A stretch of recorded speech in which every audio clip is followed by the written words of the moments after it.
रामधारी सिंह दिनकर एक भारतीय हिंदी कवि, निबंधकार, पत्रकार और स्वतंत्रता सेनानी थे। रामधारी सिंह दिनकर को सबसे प्रमुख हिंदी कवियों में से एक के रूप में याद किया जाता है।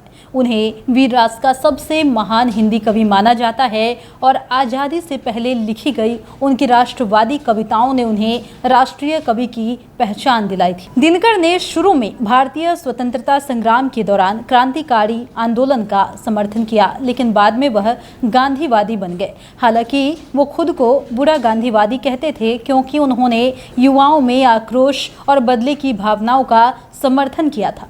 उनकी कविताओं में वीर रस का भाव है और उनमें किसी भी राष्ट्रवादी को प्रेरित करने की क्षमता थी।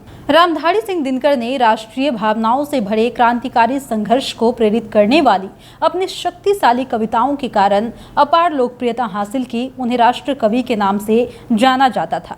दिनकर के साहित्यिक जीवन की विशेषता यही थी कि वो राजनीति में भी शामिल होने के बावजूद सरकारी सेवा में रहते हुए स्वतंत्र रूप से साहित्य की रचना करते रहे। उनकी साहित्यिक चेतना उसी प्रकार राजनीति से विलग रही जिस प्रकार से कमल जल में रहकर भी जल से पृथक रहता है। रामधारी सिंह दिनकर का जन्म 23 सितंबर 1908 को बिहार के बेगूसराय जिले के सिमरिया गांव में हुआ था। उनके पिता का नाम रवि सिंह और माता का नाम मनरूप देवी था। दिनकर के पिता एक साधारण किसान थे और जब दिनकर 2 वर्ष के थे तब उनके पिता की मृत्यु हो गई थी। इसलिए दिनकर और उनके भाई बहनों का पालन पोषण उनकी विधवा माँ ने किया था।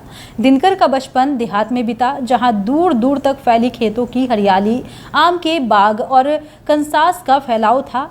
प्रकृति की सुंदरता का प्रभाव दिनकर के मन में बस गया। शायद इसीलिए उन पर वास्तविक जीवन की कठोरता का भी अधिक गहरा प्रभाव पड़ा। दिनकर जी ने अपनी प्रारंभिक शिक्षा गांव के एक प्राथमिक विद्यालय से प्राप्त की। उन्होंने हाई स्कूल की शिक्षा मोकामा घाट हाई स्कूल से प्राप्त की और इसी बीच उनका विवाह भी हो चुका था। साथ ही ये एक पुत्र के पिता भी बन चुके थे। एक छात्र के रूप में दिनकर को कई वित्तीय समस्याओं का सामना भी करना पड़ा।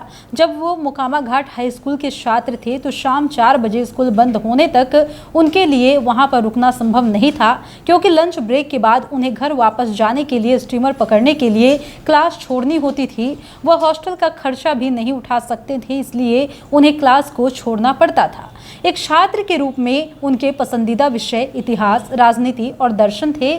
स्कूल में और बाद में कॉलेज में उन्होंने हिंदी, संस्कृत, मैथिली, बंगाली, उर्दू और अंग्रेजी साहित्य का अध्ययन भी किया था। दिनकर जी की गणना आधुनिक युग के सर्वश्रेष्ठ कवियों में की जाती है। हिंदी काव्य जगत में और प्रेम के संयोजक के रूप में उनका योगदान अविस्मरणीय है। विशेष रूप से राष्ट्रीय चेतना और जागृति उत्पन्न करने वाले कवियों में उनका विशिष्ट स्थान है। रामधारी सिंह दिनकर की भाषा साहित्यिक खरी बोली थी, जिसमें संस्कृत के तत्सम शब्दों का प्रयोग हुआ है। कहीं कहीं उर्दू और अंग्रेजी के शब्दों का भी उपयोग किया गया है, जिससे उनकी भाषा और भी ज्यादा प्रभावमयी हो गई है। दिनकर जी की भाषा भावों के अनुकूल परिवर्तनशील भी है और उनमें मुहावरों और लोकोक्तियों का भी प्रयोग किया गया है। भाषा में कहीं कहीं व्याकरण संबंधी अशुद्धियां भी दिखलाई पड़ती है। दिनकर जी की रचनाओं में विशेषकर वीर, रौद्र, करुण और शांत रसों का सफलतापूर्वक प्रयोग हुआ है।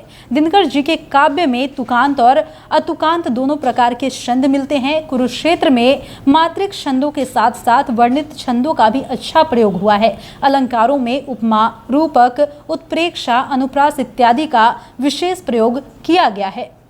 दिनकर की पहली कविता 1924 में छात्र सहोदर नाम के पत्र में प्रकाशित हुई थी। दिनकर का पहला कविता संग्रह रेणुका नवंबर 1935 में प्रकाशित हुआ था। दिनकर जी ने सामाजिक और आर्थिक असमानता और शोषण के खिलाफ कविताओं की रचना की। उनकी महान रचनाओं में रश्मि रथी और परशुराम की प्रतीक्षा शामिल है। राम वृक्ष बेनीपुरी ने भी लिखा कि दिनकर देश में क्रांतिकारी आंदोलन को आवाज दे रहे हैं। नामवर सिंह ने लिखा कि यह वास्तव में अपने युग के सूर्य थे। मशहूर कवि प्रेम जन्मेजय के अनुसार दिनकर जी ने गुलाम भारत और आजाद भारत दोनों में अपनी कविताओं के जरिए क्रांतिकारी विचारों को विस्तार दिया। जन्मेजय ने कहा कि आजादी के समय और चीन के हमले के समय दिनकर ने अपनी कविताओं के माध्यम से लोगों के बीच राष्ट्रीय चेतना को बढ़ाया। हिंदी लेखक राजेंद्र यादव ने उनके बारे में कहा है, वो हमेशा पढ़ने के लिए बहुत प्रेरणादायक थे। उनकी कविता पुनः जागृति के बारे में थी। वह अक्सर हिंदू पौराणिक कथाओं में शामिल होते थे और महाकाव्यों के नायकों का उल्लेख भी किया करते थे, जैसे कि कर्ण।